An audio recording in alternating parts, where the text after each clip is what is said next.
Today, a terrible road accident took place in Beltala বাজার। আজ একটি ভয়ানক দুর্ঘটনা ঘটেছে বেলতলি বাজারে।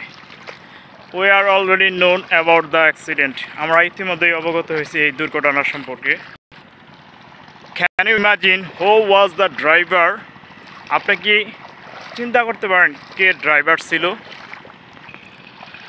The driver was about 10 or 12 years old.